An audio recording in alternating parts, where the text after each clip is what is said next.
Saddle making goes back thousands of years, but in modern times, saddle makers have realized that a bad-fitting saddle can be a real pain for the horse. The rider will feel that pain in the animal's attitude and performance. So now, saddles are often custom-made to fit both the horse and the rider. It's a little 21st century horse sense. To make an English saddle, they attach both rigid and flexible steel strips to a frame made of polyurethane, which is called a tree.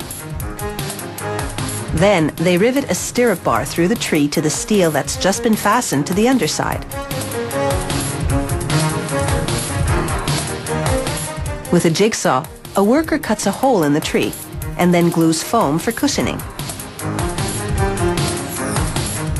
Now he coats the back of the cantle, or seat, with glue and sticks a piece of leather onto it.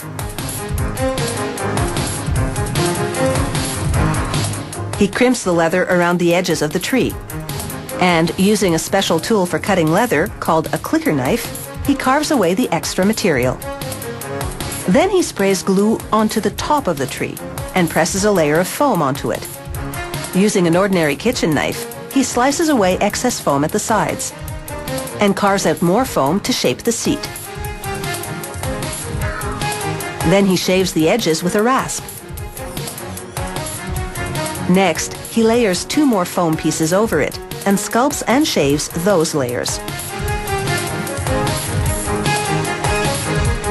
He runs a measuring stick along the seat to make sure it's even, and then pastes a piece of black foam on top to add even more cushioning. Now, with a half-moon blade, another worker slices a piece of leather to make a saddle flap. She follows a trace out of the rider's leg. She feeds the flap piece into a skiving machine. Its circular blade shaves the edges of the leather as a wheel pulls it through. The thinned-out edges will be easier to sew later on. Next, she heat stamps the saddle logo onto the flap.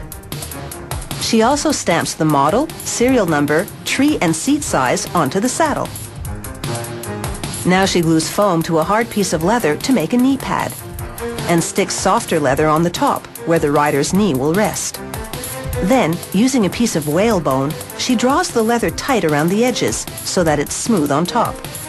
Whalebone is used because it doesn't scar or scratch leather. Next, she seals the front edges and then crimps them together, the way a baker crimps the edges of a pie. She pulls the leather tight from the backside and paints glue onto the fatter rim. Then she brushes glue onto the flap and presses the knee pad and flap together so the glue sticks. She hammers them to strengthen the bond. Then stitches them together along that glue line using a big industrial sewing machine.